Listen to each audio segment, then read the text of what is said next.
ये देखिए 12.4 का हमारे पास एनसीईआरटी का टॉपिक है, बोर का परमाणु मॉडल।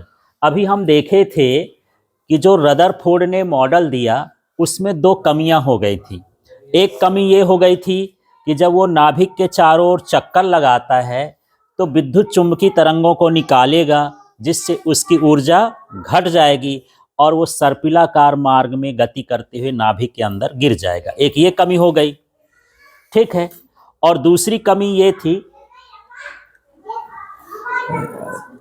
कि क्या था वो, हाँ, उसकी गति सतत होती है। यहाँ पर जो विद्युत चुम्बकीय स्पेक्ट्रम होता है वो कैसा प्राप्त होता है, सतत प्राप्त होना चाहिए, लेकिन वास्तव में जब हम उसका चेक करते हैं तो कैसा स्पेक्ट्रम हमको असतत होता है, इसकी व्याख्या नहीं करता है।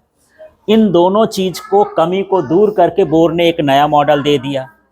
और ये इंपॉर्टेंट है, टुकड़े टुकड़े में भी आ जाता है कि क्वांटीकृत कक्षा का प्रतिबंध लिखिए, ऊर्जा का प्रतिबंध लिखिए, इस तरह से अलग अलग भी पूछ देता है और इकट्ठा भी पूछ देता है, ठीक है। तो इसके 3 बिंदु हैं और बड़ा सिंपल सा है, देख लेते हैं।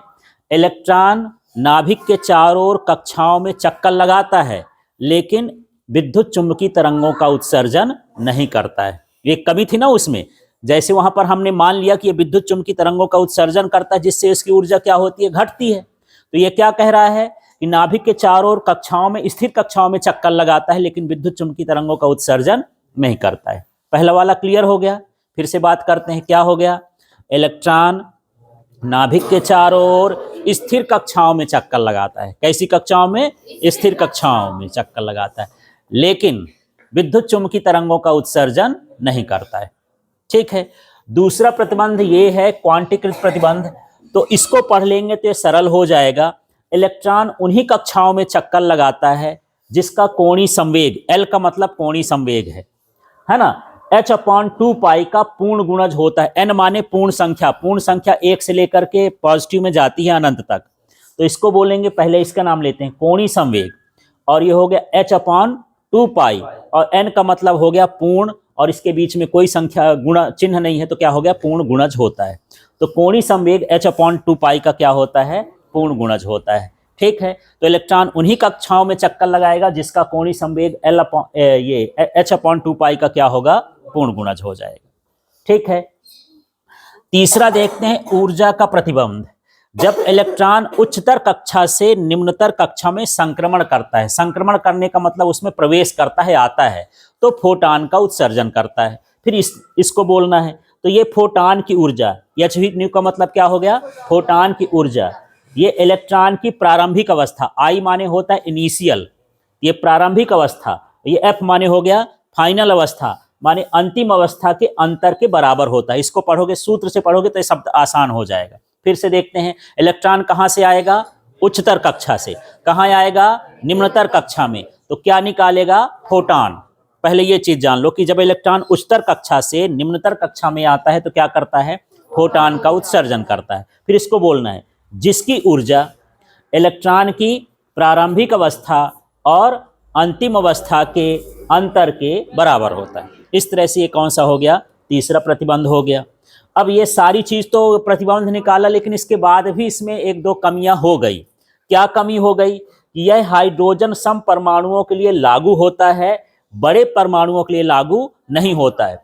हाइड्रोजन के लिए सारा कुछ किया, हाइड्रोजन में हर चीज परफेक्ट निकली, बहुत सत्य निकली, लेकिन जैसे अब हीलियम हो गया, लिथियम हो गया, कार्बन हो गया, जैसे जैसे परमाणु बढ़ते गए इसका पूरा नियम फेल हो गया, वहां पर लागू नहीं होता है, ठीक है। इसके बाद एक परमाणु मॉडल और है जो आपके सिलेबस में नहीं है, आप बीएससी एमएससी करेंगे तब वहां पर पढ़ेंगे, ठीक। तो उसकी बात ही खत्म कर देते। इसकी कमी को दूर करने के लिए एक मॉडल और बनाया गया है। इसके बाद यहां पर देखिए, यह उत्सर्जन स्पेक्ट्रम की आवृत्ति की व्याख्या करता है, तीव्रता की व्याख्या नहीं करता। देखो इस सूत्र में ये न्यू आया है, माने आवृत्ति बताएगा कि इसकी आवृत्ति कितनी होगी, पर इसकी तीव्रता कितनी होगी ये बताता नहीं है ना। तो इस तरह से इसमें 2 कमियां हो गई हैं। तो एक बार मैं दोबारा से रिपीट करता हूं, फिर आप लोग से एक बार पूछ लूंगा तो बन जाएगा। पहला यही है कि इलेक्ट्रॉन नाभिक के चारों ओर स्थिर कक्षाओं में चक्कर लगाता है, विकिरण का उत्सर्जन नहीं करता है। दूसरा है इलेक्ट्रॉन उन्हीं कक्षाओं में चक्कर लगाता है जिसका कोणीय संवेग h/2π का पूर्ण गुणज होता है, ठीक है। इलेक्ट्रॉन जब उच्चतर कक्षा से निम्नतर कक्षा में संक्रमण करता है तो फोटॉन का उत्सर्जन करता है, जिसकी ऊर्जा इलेक्ट्रॉन की प्रारंभिक अवस्था और अंतिम अवस्था के ऊर्जा के अंतर के बराबर होती है। ये हो गया। इसमें कमी ये है कि हाइड्रोजन जैसे परमाणुओं के लिए तो सत्य होता है, लेकिन बड़े परमाणुओं पर यह लागू नहीं होता है। दूसरा यही है कि इसमें जो विद्युत चुम्बकीय स्पेक्ट्रम होता है उसकी आवृत्तियों की व्याख्या तो करता है, पर उस आवृत्ति की तीव्रता क्या होगी, है ना, उसकी व्याख्या नहीं करता। ये तीव्रता की